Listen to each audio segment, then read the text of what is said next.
Hello everyone, আসসালামু আলাইকুম। কেমন আছেন সবাই? তো আলহামদুলিল্লাহ আমি অনেক ভালো আছি। তো আজকে আমি কোথায় যাব আমার দুই যমজ ছেলে মেয়েকে নিয়ে, তো সেটাই আমি আপনাদের সাথে শেয়ার করব। তো চলেন দেখা যাক। তো আমরা রিক্সায় করে চলে যাচ্ছি। আকাশটাও বেশি ভালো ছিল না, একটু বাতাস বাতাস ছিল। তো আমরা দুই ছেলে মেয়েকে নিয়ে বেরিয়ে পড়লাম। তো এখানে আসলাম একটু ব্যাংকে প্রয়োজনীয় কাজে, কতদিন ধরে ঘুরতেছি তো কাজ হয় না। তো আজকে আমাদের ব্যাংকের কাজ হয়েছে। তো আমরা চলে গেলাম সোনাভাইয়ের হালিম খেতে। তো হালিমটা তো বেশ মজার ছিল অনেক। তো সেটা তো আপনারা জানেন, আগের ভিডিওতে আমি দেখাইছি। তো এখানে খেয়ে দিয়ে আমরা চলে গেলাম মেডিকেলের উদ্দেশ্যে। তো আমরা রিক্সায় যখন যাচ্ছিলাম তখন দেখি যে আকাশটা বেশি ভালো ছিল না, মেঘ মেঘ ছিল। তো ভয় পাচ্ছিলাম যে যখন বৃষ্টি নেমে যায় তো ওই দুই ছেলে মেয়েকে নিয়ে কী করবানি, কোথায় যাবানি। তো দেখেন চলতে চলতে গেলাম মেডিকেলের, প্রবেশ করে গেলাম আমরা। তো দেখেন রাস্তাঘাট কত সুন্দর পরিষ্কার পরিচ্ছন্ন, অনেক সুন্দর একটা পরিবেশ। তো এখানে চলে আসলাম, কুলফি দেখছে আমার ছেলে মেয়ে কুলফি খাবে। তো আমরা 3টা কুলফি নিয়েছি, মা ছেলে মেয়ে 3জনে মিলে। তো কুলফি খেতে খেতে আমরা ভিতরটা একটু ঘুরে ঘুরে দেখতেছি যে কেমন। তো দেখেন চারপাশটা কত সুন্দর, সবুজ শ্যামলে ঘেরা। তো এদিকে ছেলেরা গিটার বাজাচ্ছে, এদিকে আরও অনেকজন খেলাধুলা করতেছে, ছেলে মেয়ে নিয়ে বসে আছে। তো দেখেন এইখানটাতে অনেক ফুল গাছ লাগানো আছে, পুরো অন্যরকম একটা পরিবেশ।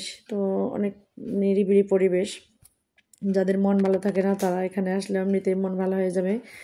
তো এখানে দেখেন সিঁড়ির উপর বসে আমার দুই ছেলে মেয়ে রেস্ট নিচ্ছে। তো এখানে দেখেন পানি কত স্বচ্ছ পরিষ্কার। তো এখানে কিন্তু মাছও আছে, অনেক মাছ আছে। তো ওই পাশটাতে ছেলেরা খেলতেছে, ফুটবল খেলতেছে। তো এখানে বসে দুইজনে আইসক্রিম খাচ্ছে। তো হাত দিয়ে দেখাচ্ছে যে ছেলেমেয়েরা খেলতেছে, তাই আমাকে দেখাচ্ছে, বলে যে ওই জাম্মু খেলতেছে ওরাও। তো বলতেছি কি ওখানে যাওয়া যাবে না এখন, বল লাগলে ব্যথা পাবে। তো এখানে আমরা আর চারপাশটা একটু ঘুরে দেখাবো আপনাদেরকে, চলেন। তো এখানটাতে কি আছে, তো এখানে আছে দেখেন কতগুলো বিল্ডিং আছে এখানে, কয়েকটাই।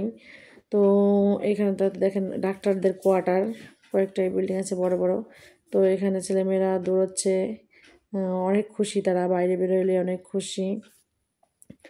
তো এখানে এই দেখেন কৃষ্ণচূড়া গাছ, ফুল ফুটলে অনেক ভালো লাগে এখানটাতে। তো এখানে হলুদ গাছ লাগাইছে, এখানে একটা ডালিম গাছ। তো আমার ছেলে মেয়ে দেখেন একটা গাছ উঠিয়ে ফেলছে। তো আমি বলতেছি রাখো না, দেখলে কিন্তু রাগ করবে অনেক। তো ওইখানে রাইখা চলে আসছে। তো ডাক্তারদের এখানে কোয়ার্টারের সামনে কিন্তু অনেক গাছ লাগায় আমরা, মানে সবজি ক্ষেত করে, অনেক অন্যরকম একটা পরিবেশ। এখানে দেখেন ঝোপঝাড়ও আছে, এখানে ঝোপঝাড়ের ভিতরে একটা ফুল ফুটে আছে, কত সুন্দর ফুলটা। তো আমি আমার ছেলেমেয়েদেরকে বলছি যে এখানে যেও না, সাপ থাকতে পারে, যেহেতু ঝোপঝাড়। তো ঝোপঝাড় দেখা যাচ্ছে এ পাশটা থাকলেও তাও কিন্তু অনেক সুন্দর পরিবেশ। তো এখানটাতে আর একটা সিঁড়ি বাঁধানো আছে, 2টা সিঁড়ি বাঁধানো একটা পুকুরের ভিতরে। তো এখানটাতে জাংলা দিয়েছে ওনারা, সিম গাছ লাগাইছে, তারপর আর অন্যান্য গাছও আছে। তো এখানটাতে দেখেন আমরা হাঁটতে হাঁটতে কোথায় চলে যাব, সামনের দিকে যাব একটু। তো এখানটাতে দেখি ছেলেমেয়েরা ফুটবল খেলতেছে। তো আমরা এখানটাতে বলছি তাড়াতাড়ি চলো না, ফুটবল লাগতে পারে। তো চলে আসলাম আবার মেইন গেটে।